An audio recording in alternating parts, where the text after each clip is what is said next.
शाम का समय था। रिया अपने कमरे में बैठी किताब पढ़ रही थी। बाहर बारिश हो रही थी और आसमान में बिजली कड़क रही थी। अचानक उसके फोन पर एक अनजान नंबर से कॉल आई। रिया ने फोन उठाया। हेलो। दूसरी तरफ से एक धीमी और गहरी आवाज आई। रिया, क्या तुम अकेली हो? रिया के चेहरे पर चिंता की लकीरें उभर आईं।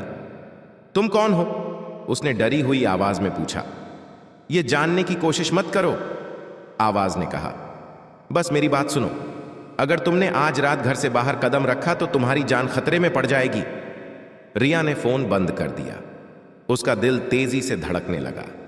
उसने सोचा कि यह किसी का मजाक हो सकता है, लेकिन आवाज की गंभीरता ने उसे डरा दिया था। रिया ने खिड़की से बाहर झांका। बारिश और तेज हो गई थी और सड़क पर सन्नाटा पसरा हुआ था।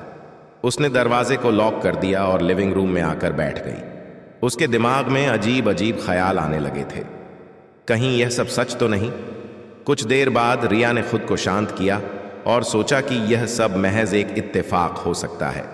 तभी दरवाजे पर जोर से दस्तक हुई। रिया ने घबराते हुए दरवाजे की ओर देखा। उसके दिल की धड़कन तेज हो गई। उसने धीरे धीरे दरवाजे के पास जाकर झांका। बाहर कोई नहीं था।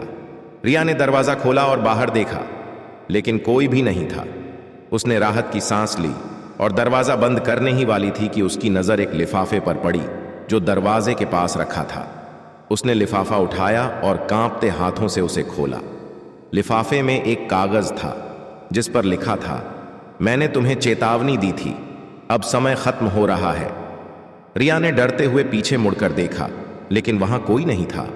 उसके चारों ओर सन्नाटा था, लेकिन उसके मन में तूफान उठ चुका था। उसे समझ में नहीं आ रहा था कि क्या करे। उसने पुलिस को फोन करने का सोचा, लेकिन तभी उसके फोन की घंटी फिर से बज उठी।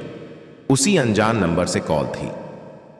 अब बचने का कोई रास्ता नहीं है रिया, आवाज ने कहा। मैं तुम्हारे बहुत करीब हूं।